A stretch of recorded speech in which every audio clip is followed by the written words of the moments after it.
now we have like a semi-fun part of our tutorial. So we'll try to, first of all, I'll try to go over some of the code bases. We're going to make a break, and then we'll try to do some form of coding exercises. So first of all, those who managed to get my flash drive and downloaded the code or downloaded the virtual machine, so I try to pre-download all the code that I'm going to be showing you, but you can also get everything on GitHub. And I think we already give you introduction of what exactly available, and everything is under this GitHub /name-data-IoT. And there is a main package called NDN Lite that implements the basic functionality that we already talked a little bit, and I will give you a little bit more details.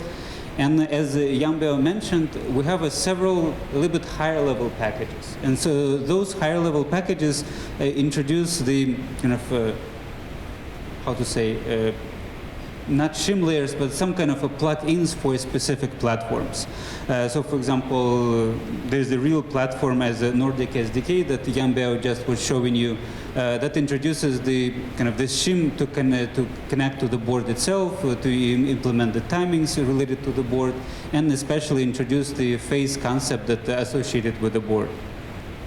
And the one that we will be playing with is, again, it's a little bit a silly exercise that we're going to be doing, because we're going to be using the really powerful devices to kind of play with the code that it is designed for very constrained devices. But at least you get some understanding of what is available.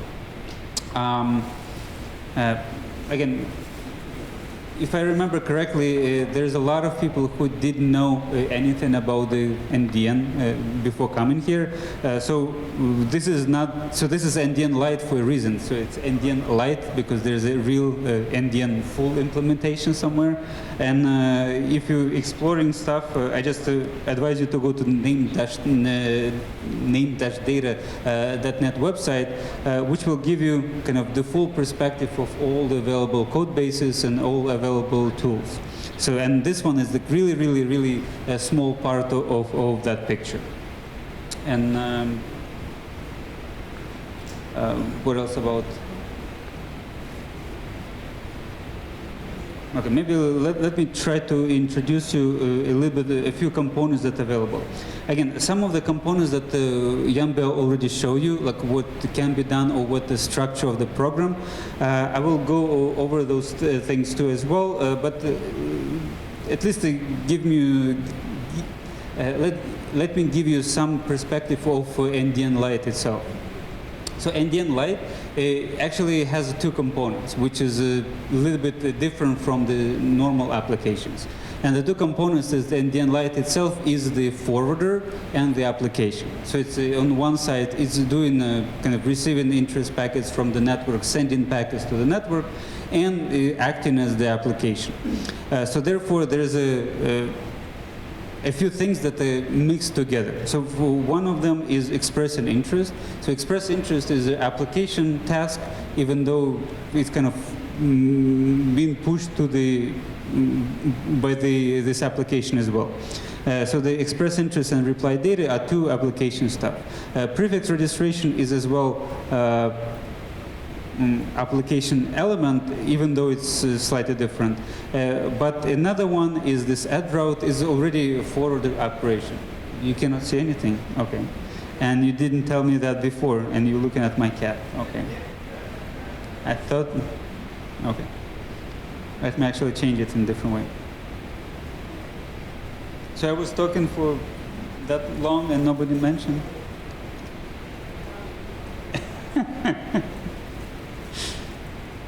Okay, I was actually showing you this website.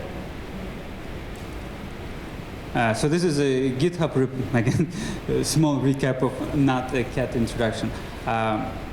So this is our GitHub repository with all different stuff. As I said, this is the main package. This is a few other specializations, Nordic, another Nordic, and POSIX platform. And as I said, name data website, there's a bunch of other libraries that exist in our universe. And getting back to the presentation that I was trying to start, So there's a few things that are available, as I said, on the forwarder side and the application side. Okay. Now I'm seeing different stuff.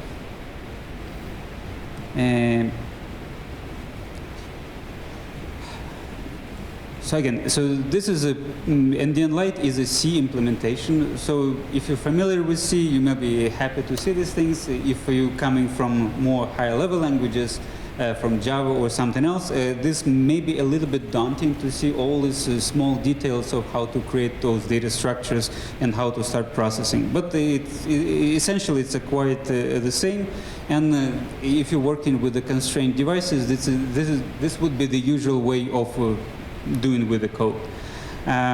You already heard a little bit about the packet processing, like how to encode and decode packets. So for everything, there is special functions. So either you decode interest or encode interest or data. And there are similar mechanisms to encode, decode sign interest and sign data. Oops. All data is signed, and what I mean is you sign interest and sign data. There is a special APIs. Small note about the signing interest. So lately we have been transitioning to this 0.3 NDN packet format, and that one kind of introduces the new concept of interest parameters, and we try to shift the format of the, or at least introduce more formally the format for the sign interest. So that's kind of referring to the previous question of the formatting. So before we kind of relied on just putting everything in the name. So just when signed in interest, meaning the sign in the name of the interest. Right now it's essentially the same thing, but a slightly different way of doing this operation. Okay, so we have these APIs, and okay, so this is the one that I just introduced is a very low-level things. So first of all, just registering specific route, registering specific interest, and there are a few little bit higher-level concepts that is automate some of the tasks or simplify some of the tasks. So one of them is key management. In this case, it's just a simple kind of management of the public-private key crypto, and there is a special API or a key storage that you can access from any part of your program, and so you can get access to the trust anchor that's been configured, or your specific identity, or some certificate. There is a part of NDN Lite that implements the bootstrapping service, and this is what we're going to be trying to play with, and hopefully will succeed with some of you. So this one is very, very, very high-level API that we can kind of effectively initialize, then initiate, and then specify a specific callback to be called when the process actually finishes. Oh, successfully finishes, hopefully. Yes, so as mentioned on the slide, there's just basically one function that we need to call, and after this function completes, the issued certificate or issued identity and a certificate will be stored in key storage, and you can get access to it. The other part, again, it was already emphasized, is service discovery. So this one is, again, a high-level API that allows you to just plug in if you have some kind of a service that your controller, or not controller, small device is trying to introduce to the network. You can simply plug in this API to advertise the service. So this is, in some sense, very similar to what today's devices or like printers do when they want to advertise their presence. It's just done in a slightly different way, using all those naming, all that name structure that Yambeo introduced in the first talk. And for the APIs, I will show you a little bit more details when I'm going to be showing actual code or like actual tutorial code. But effectively, you try to listen and for incoming stuff, and then either call it a self-advertisement, which is happening somewhere inside of the library, or respond to the query. So these two, so they're technically hidden besides the hidden inside the library itself. So you don't, like in your application, you just need to use the high-level API SD underscore listen, and everything else will automatically happen afterwards. And to highlight a few more things which are security related is a signature verifier. So this one is a quite simple signature verifier. You just need to kind of manually specify what public key you are using to do the verification, but the rest of the process is happening by using the library mechanisms. And so this one will actually support a few different signature types, the ones that I mentioned, as well as the new format for the sign interest, and a new format that is being introduced in the latest packet format. I mean, it's not very trivial to do that verification, but you don't need to worry about too much about it.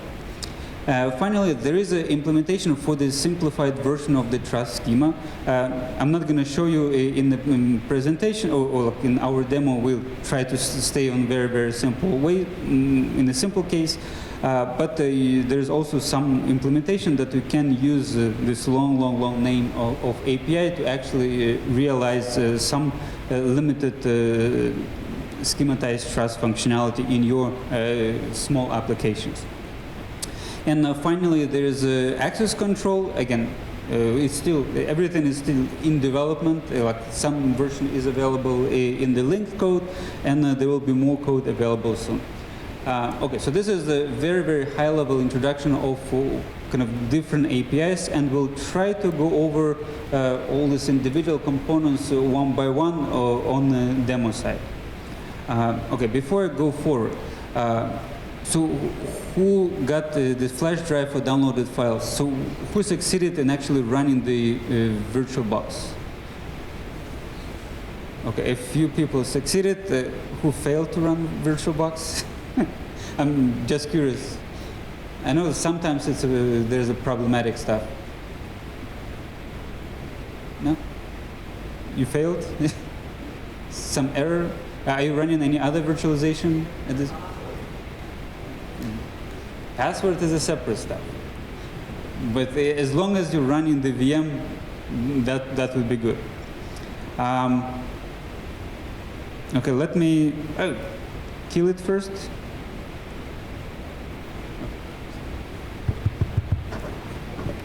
Hello, hello. That would be easier for me. I do not know what happened.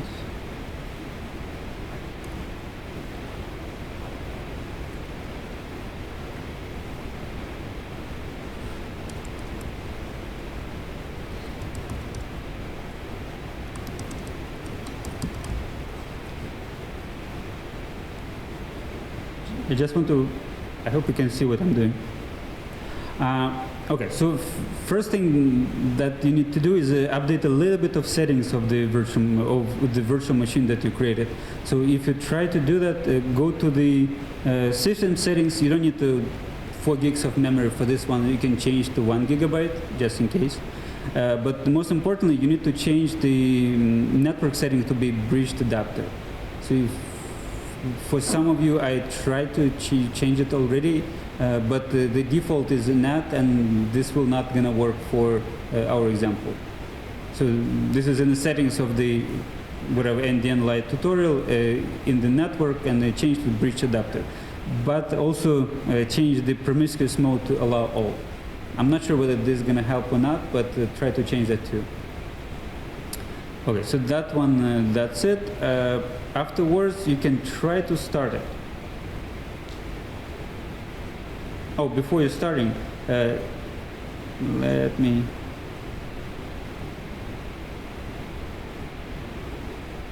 I'm not 100% sure that we're gonna succeed. Like I did it on a local test. Hopefully, the bigger test would also work. But at the very least, let us try. So I created this NDN tutorial network. So if you can try to join it before you start in the virtual machine. Otherwise, this EGU-ROM or whatever other network you connected to may not allow us to communicate wirelessly device to device. So there are some crazy restrictions on today networks. Okay, so the magical password for this one is Vagrant, and username is also Vagrant.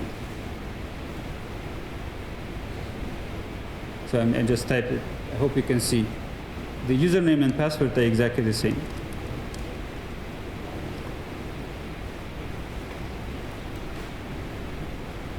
Okay, so in this VM, again, there's not too much information inside the VM. So what I try to do is I simply downloaded all the code that has been available on the same GitHub. As you can see, there's a code for the Indian package over Nordic or over POSIX, the actual Indian Lite, and there's a Indian IoT controller. I have another VM for the controller, so this one I will be running, and you will be running just this POSIX stuff. And in a tutorial folder, just to simplify my life, I just made a copy of this POSIX stuff, Indian IoT Lite. And this is exactly the same thing as in a root folder. So the first thing, okay, don't do this, but you'll do it in a second. Try to change to this folder, and the first exercise that we'll try to do is to compile the code. That's a little bit of silly stuff. You can follow the documentation as well. But there are a few steps that we need to do. So the code is using CMake. And if you're familiar with the CMake, it's kind of trivial to do. You create a folder, and this one you better create a build because we have a few assumptions about this one in a few seconds. Then CMake ... it will create some magic stuff, and you just type make. And everything, if everything is fine, it will compile the code.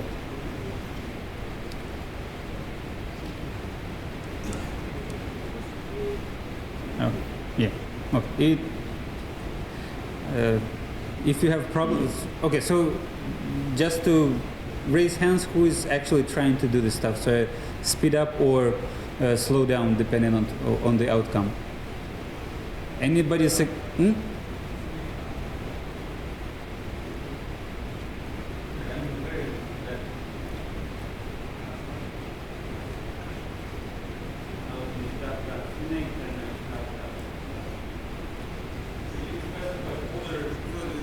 CMake, if you didn't have experience, you build something in a separate folder, but the CMake is specify where is the source code. So the CMake and the folder where the original source code was.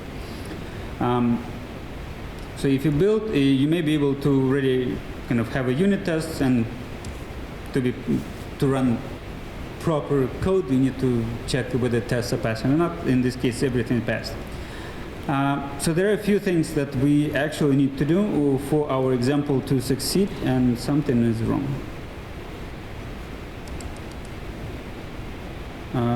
Give me a second.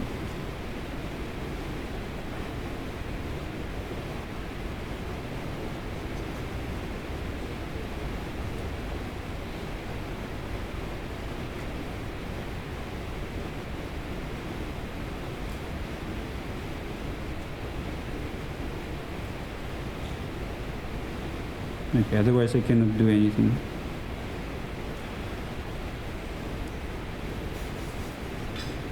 You should be able to still see stuff.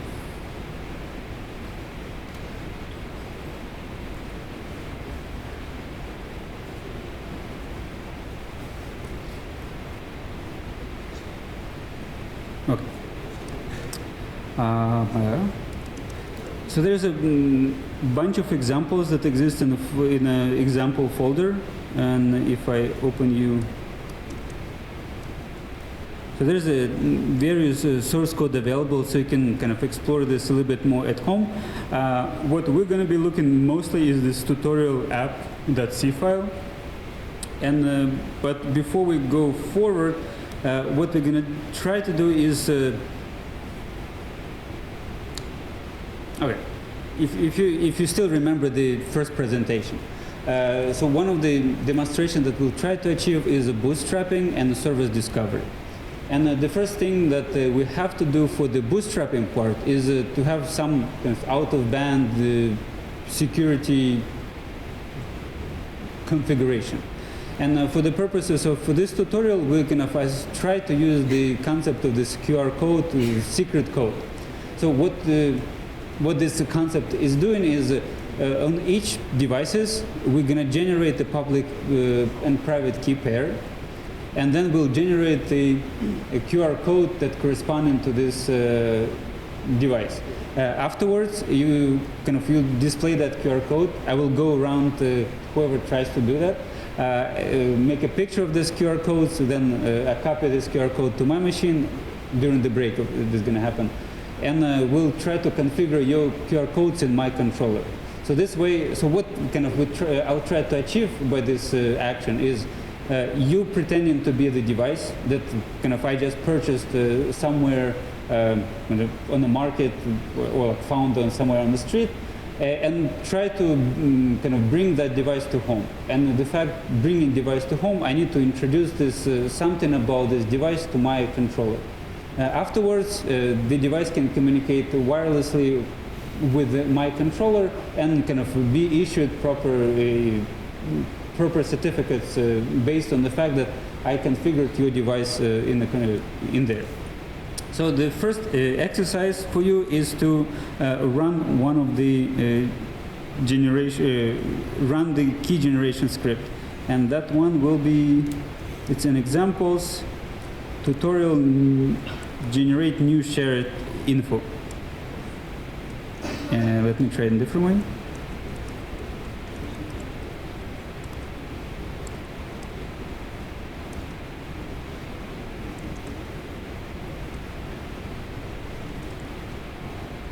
Oh, okay. So we a little bit unfriendly. So if you're following, go to the build folder and simply type examples with tutorial gen new shared info. So, and afterwards you should have the tutorial underscore shared underscore info.txt file.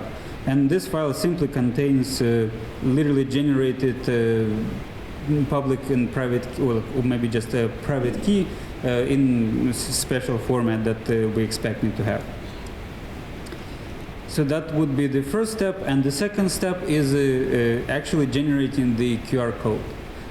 So we had a few ways of generating this QR code, but you simply need to go back to the root folder of the NDN IoT package over POSIX and run this QR encoder script. So this will be the Python QR, Python 3, sorry, QR encoder.py. So this one will supposed to do some magic. So this supposed to be ASCII encoded QR code, but there's also the picture one, and I'll try to collect it in some way, but I'll just do it when I'm walking by. So two steps. One step is you go to the build folder and run that key generation file, key generation application. So it's examples tutorial gen new shared info. And then go back one level down and run Python 3 QR code generation. So I see a lot of confused eyes, so tell me what's confusing.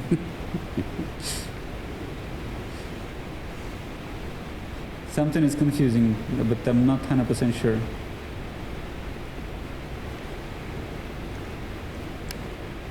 Okay, we need help from our team to check what's like confusing, or whether we have problems. Who succeeded in creating the shared key? Only me?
think it's still here.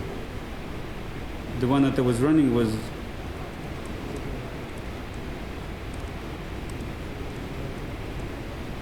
Oh, gee.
I mean, we have successes.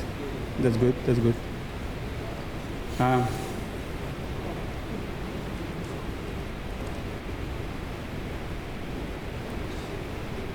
Okay, so whoever succeeded, that's good. So we like a QR encoder. Unfortunately, something is too big, and I will need to figure out how to get this shared info.png file. But I'll try to do it over the break, like that we're going to have in a few seconds.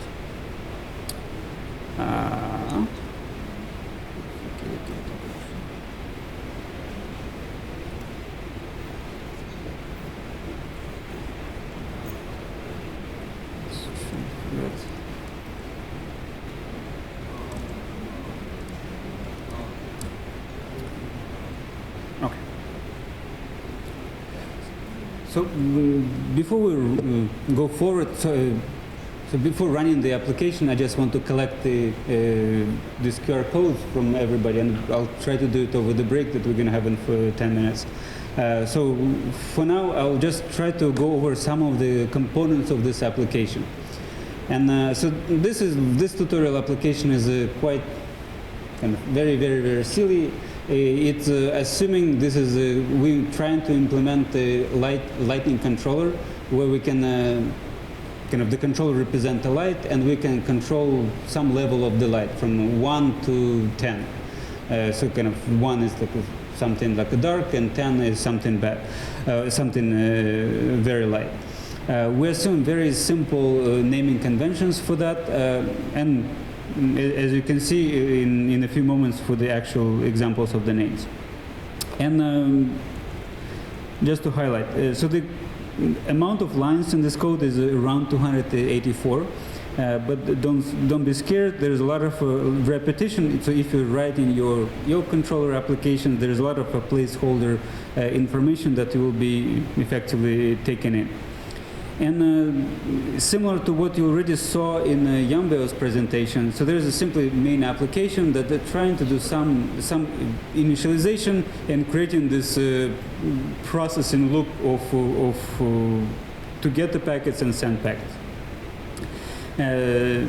I'll get to that in a few seconds. So this is what we kind of start in the application.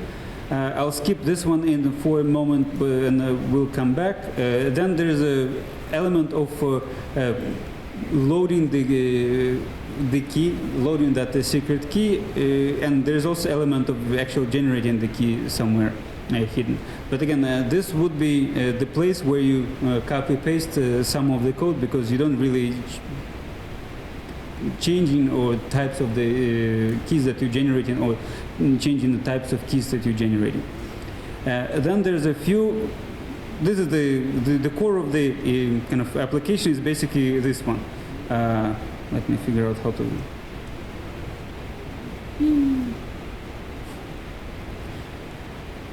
So this is effectively the core of the application that will start information. So the capability stuff is simply trying to. This is our application logic. One is implementing the LED light. So this is we introducing that LED light is our service. and we assign some information about the service. And so this one is saying that code.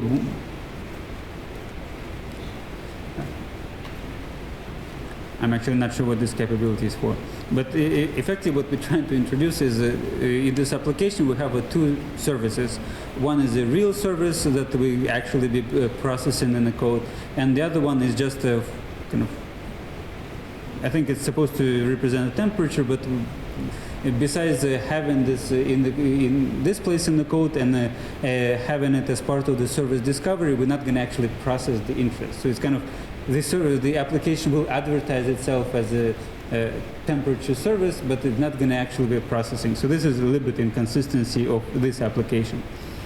And finally, I already highlighted there's API for the trust bootstrapping, and effectively this line, or like these 3 lines, like very long ones, is the whole API for the security bootstrapping. So you just need to specify what interface that you're using, what kind of initial, the secret key that you're going to be sharing with me, or secret public key you're going to be sharing with me, and some other kind of information about this specific device.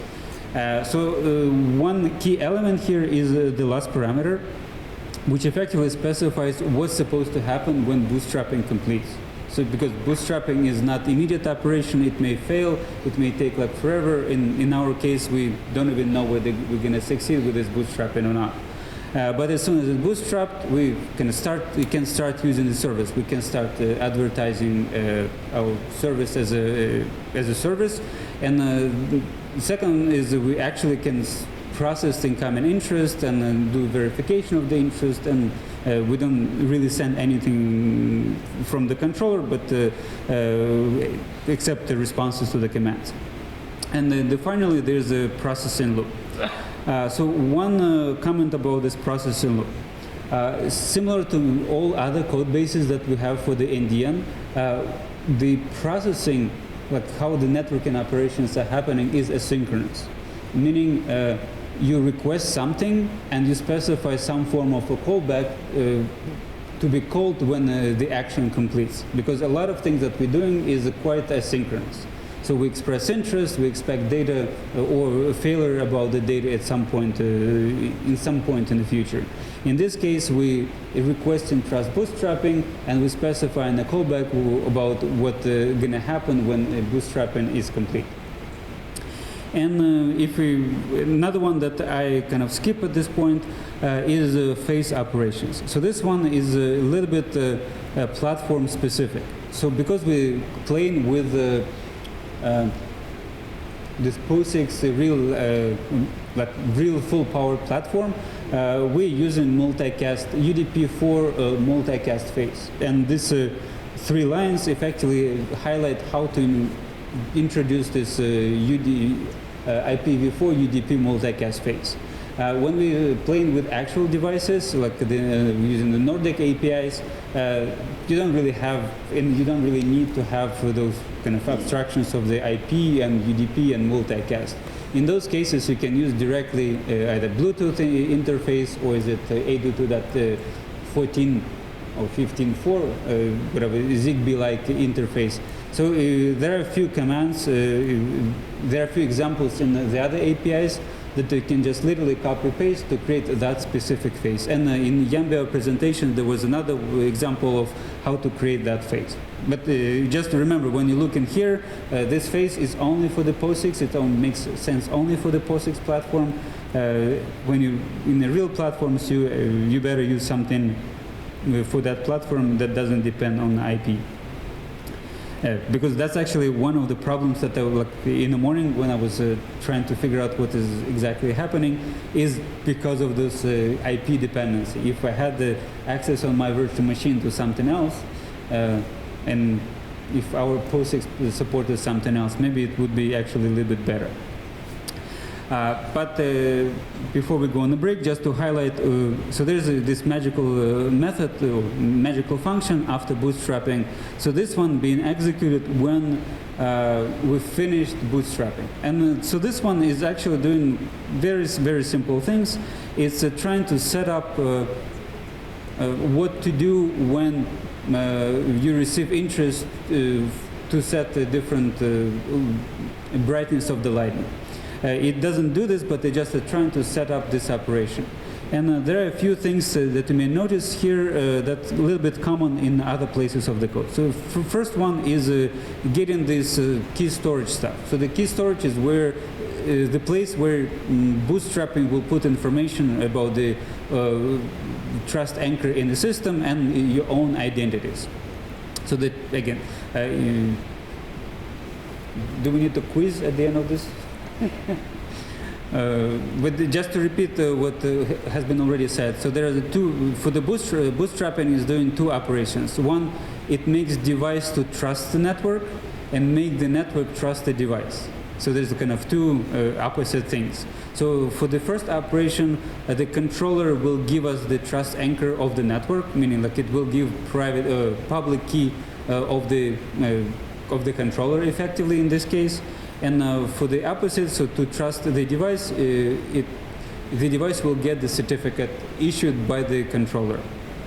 So this will be part of this key storage element. And if you follow what exactly is happening, there's kind of this locator field is literally a copy of that identity that's been assigned to you by the controller. And the other part is some assumptions about the service discovery. So if you kind of more carefully look what exactly is happening, in these 5 lines, we're extracting the first component from the device identity, add this service discovery tag for our service, and there's something else. So the crucial part is actually this line, if you can see. So this one is you would not see this line in the normal code, or if you in different libraries, because this one is kind of interaction with the forwarder side of this application. So what you need to tell is kind of this line is saying if you have if you express interest for this specific prefix, and in this case it's a slash. Oh, you just slash in the first component of the device identity. Then you have to use that phase to send this interest. So it's basically creating the fib or routing information to the forwarder side, so it knows how to deal with those interests. And then the rest of the part is trying to implement the opposite side of this. So it's trying to, you can try to follow what exactly name being generated, but it's trying to register prefix, so meaning register callback for a specific prefix. So when on wherever this phase we receive the interest, this interest will be forwarded to the specific callback. So in this case, it will be forwarded to the light service function. So this one didn't do anything except just telling that if any part of the application that at the later point of time sending some interest, it will go to that phase. And this one is saying is just when we receive interest, it will go to that specific callback. And I'll show you the code, but not going to go into more detail. Like you can actually look at more detail. But this is effectively the method of this application. So the one that will be actually processing the interest. And just to highlight what is happening is we process this interest, we extract individual fields, and in this case we just get in the name, get in the signature part, and do a few sanity checks, whether it's signed, not signed, what kind of types of names.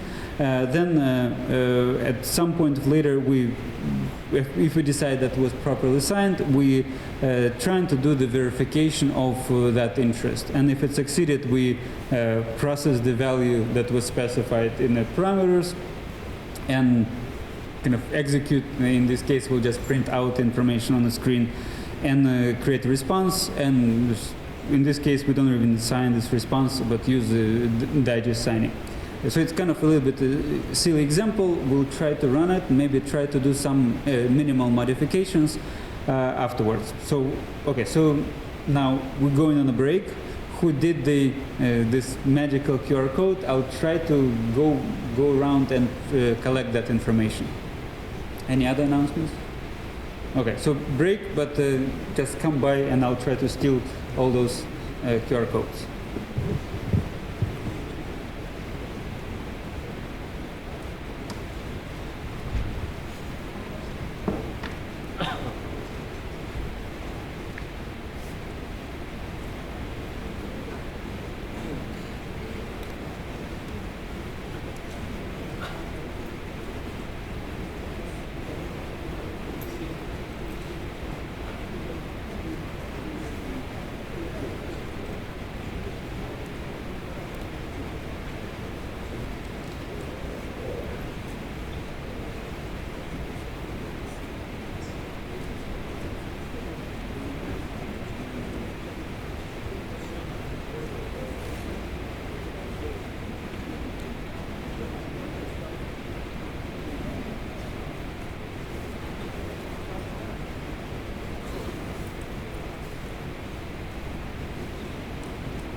啊？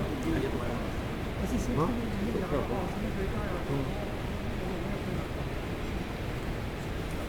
我感觉你镜头对我这么长呢。对，我就很长嘛。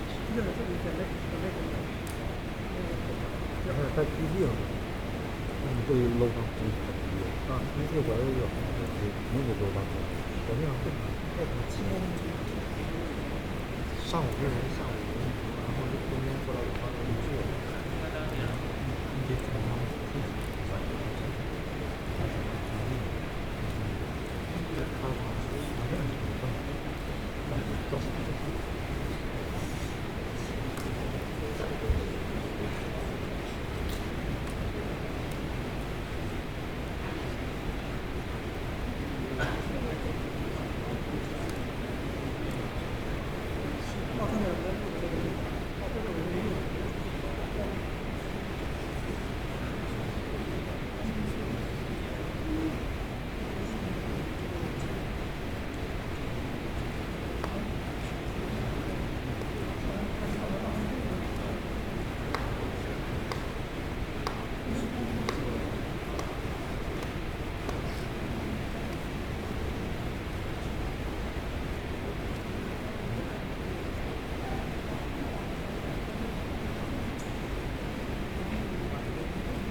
Okay, so I assume we got back from the break.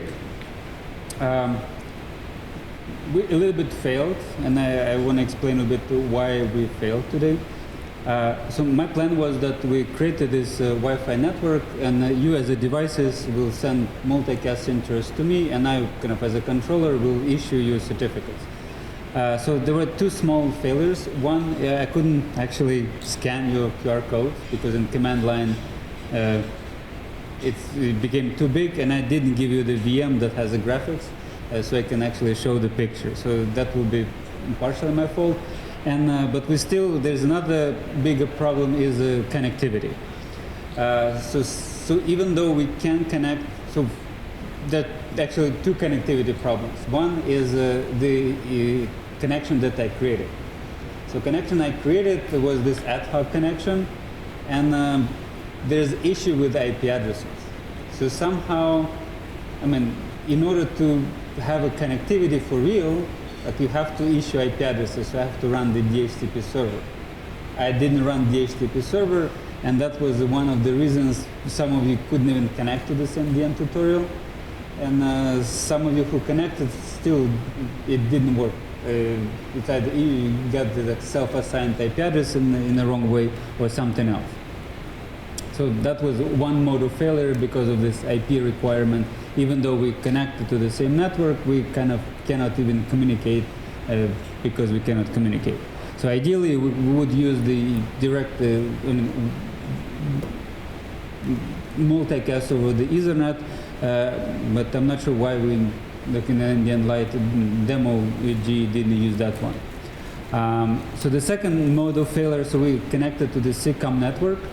So that one, again, we connected to the same network, but we're not really on the same network like in IP sense. And even we were on the same network, somehow by some magic, we still cannot communicate because the Wi-Fi prevents us to do multicast on the same network. So that's kind of interesting point of several failures. But I will still try to show you what I was planning to show you because I kind of did a little bit of homework. I had my local QR code that I created in my VM, and I share it with the controller. But in a VM, you can also find the code called NDN IoT controller. So you don't need to run anything of that. I just want to point out that it's still available there, and I'm running that code just on my own machine. So what it's doing is kind of trying to pretend to be a full-featured controller. So it actually uses PyNDN, like our Python full-featured NDN library, to do all the kind of hardcore stuff. And it uses the NDN.js and some Electron framework to actually visualize stuff as a GUI. So this one, as you can see, I'm actually running this controller already, and I'm accessing this not from the Electron framework, but from my GUI. And it has a few elements. We're not going to use all of them, and not all of them working yet. But to highlight what we have is when I started this IoT controller, we configured it to be /NDN IoT as a controller. And the key part of this controller is that it created the trust anchor for the network that will be created. So this key, so this NDN write /key/ whatever this random number afterwards, is the kind of the trust anchor that of the network. So that the one that will be installed in the devices if you're able to bootstrap your devices. But I will try to show you using just my device. So what I did, maybe let me remove everything, do it from the scratch. So what I did is I kind of uploaded this QR code to my machine, so I can just try to remember where did I uploaded it. Okay, I'll find it.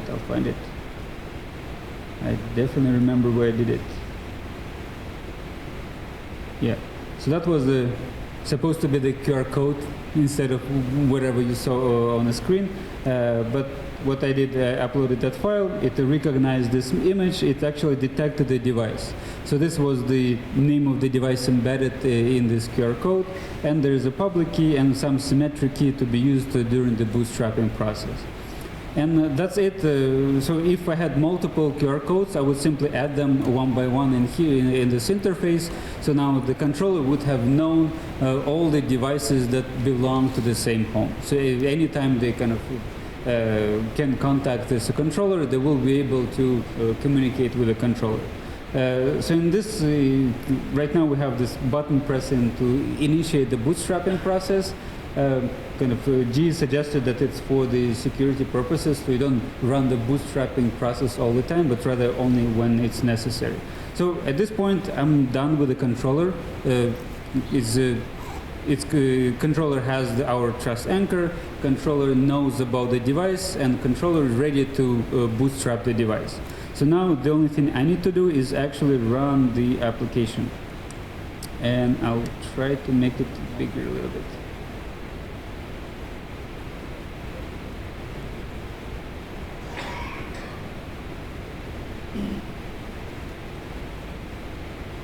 Oh, interesting. I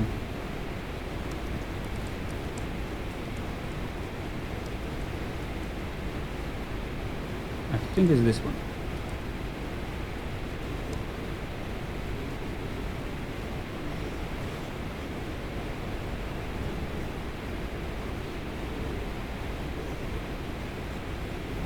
I see some errors. Okay, let me restart. Maybe we'll succeed this time. As I said, all our code is still in development, and the tutorial app was definitely part of the active development in real time.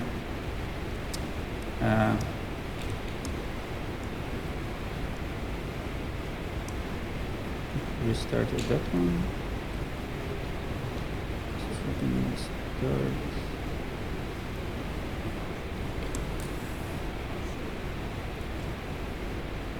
With this, what the heck is this?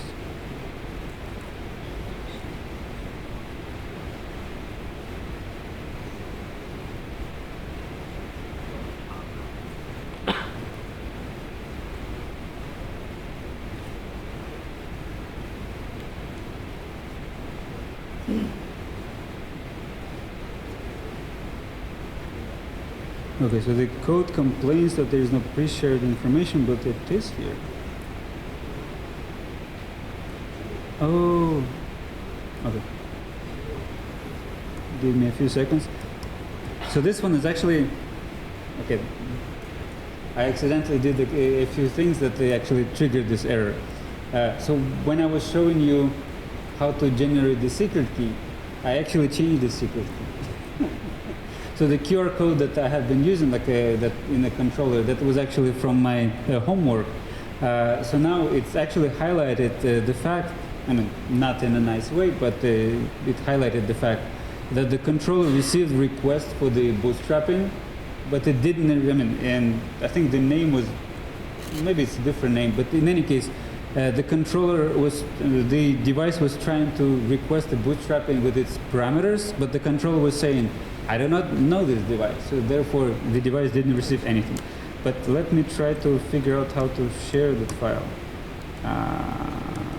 So this should be easy.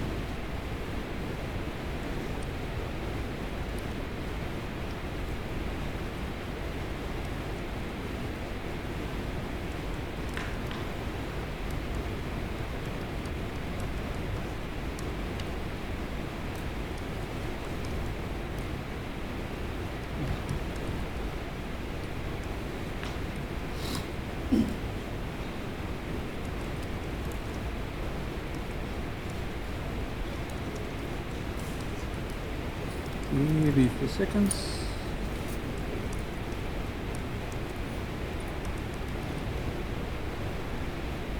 Yeah, so we're supposed to have seen, oops,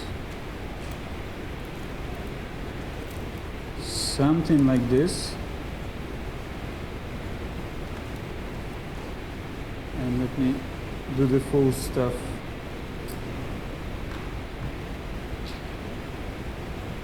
Supposed to have been the picture. Photos.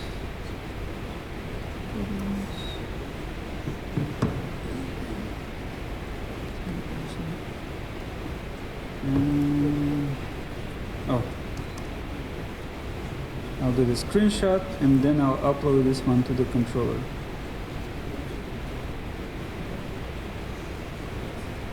Open.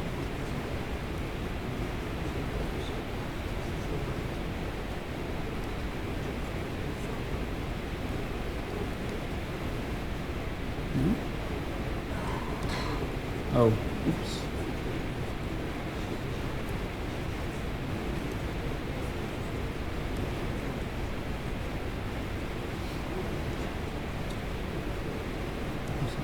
Somehow stop the controller somewhere.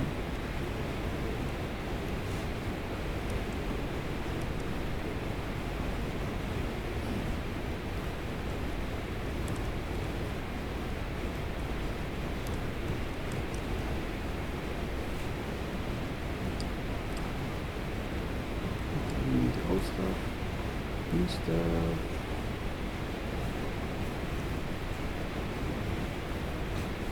Okay, you didn't recognize that stuff? Yeah.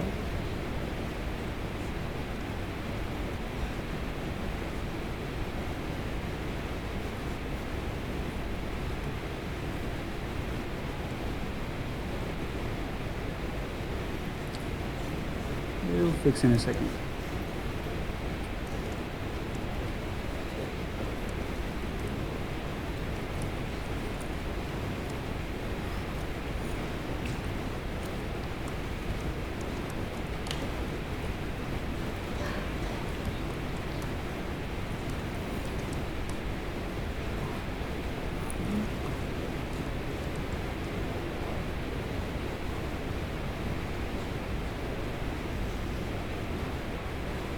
Okay, I finally succeeded to configuring this device.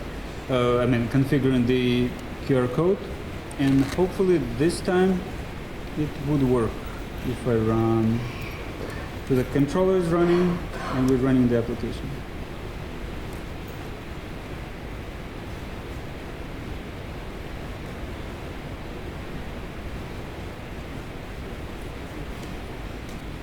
No, still not. Something is wrong.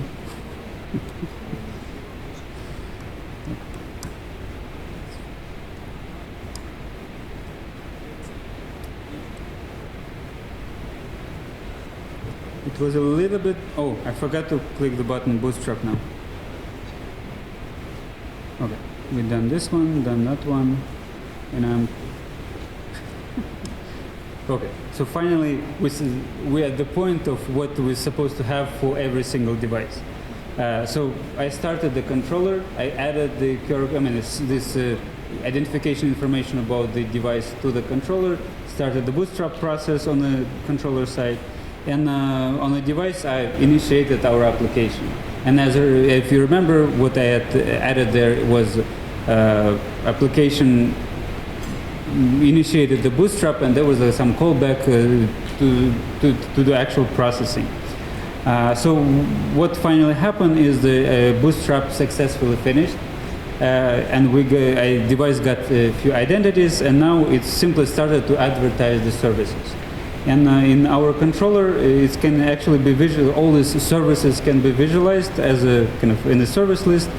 And in this case, you can see there's two services being advertised, and one, if you know the magic numbers that associated with the inside the application, one associated with the lightning, with the light, and the other one associated with the temperature. So let me just do some stuff that I was told to show you, to actually highlight that things are working and properly being verified. So what I'll try to is kind of to emulate the application that sends interest to turn on the light or to change the brightness of the lightning. One in the mode of successful operation, and one kind of in the mode of slightly failed operation. I'm doing some magic that I was told to do. So this effectively will be sign interest, a command to execute some actions for the NDN, for the lightning service on the device, this number, to do some stuff. So at this point, if you can see slightly on this interface, the device in NDN Lite received the interest, actually verified the signature because it was signed. It was verified signature because it was configured the trust anchor signature and process that set the brightness to 5. I can emulate the kind of sending this command without signing, and it will simply receive this interest, but will ignore because there is no signature on that interest. So that's kind of a little bit a silly example to just highlight what exactly happening. And I also was running in parallel another tool that is available for debugging. It's a Wireshark with the NDN so-called dissector.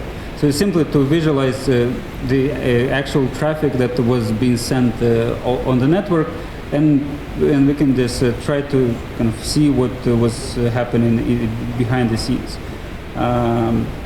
So there was somewhere a sign-on process. So there was interest for this long name starting with NDN sign-on, and there's a few components. Effectively, at some point, that one was that succeeded, and we issued the certificate. And afterwards, the device started to announce its services. So it was kind of sending this interest, again, sending another long interest. And at the one that I was showing you to turn on the light was, I think, something like this.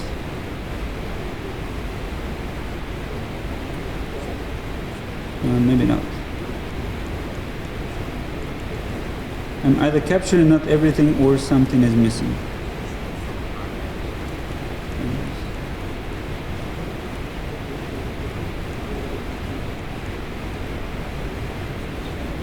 It should have been this one, but I'm not sure what exactly is afterwards in this interest. Anyhow, so this one, so the only reason I'm showing this Wireshark is just to highlight that you can kind of visualize your traffic in kind of see what exactly being sent out over the network. And I'm trying to remember what else to show.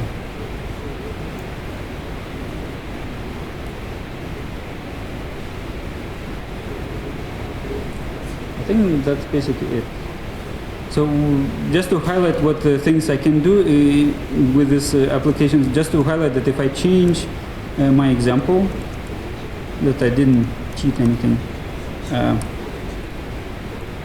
And at this point, I just want to remove the service that was the advertisement of the service that is not actually implemented, and this should do the work.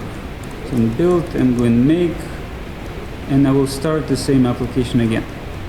NDN tutorial app.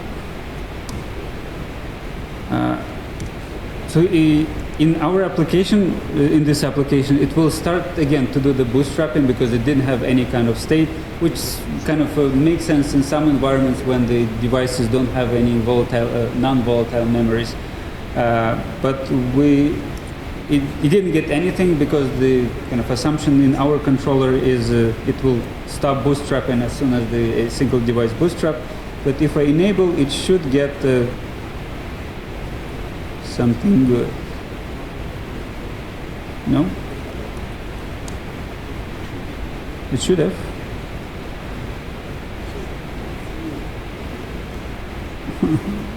Okay, let me start again. So this is what I was struggling in during the homework, but not sure why.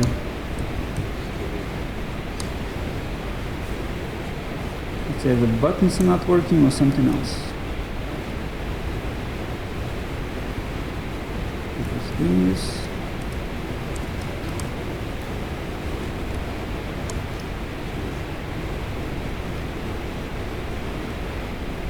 And if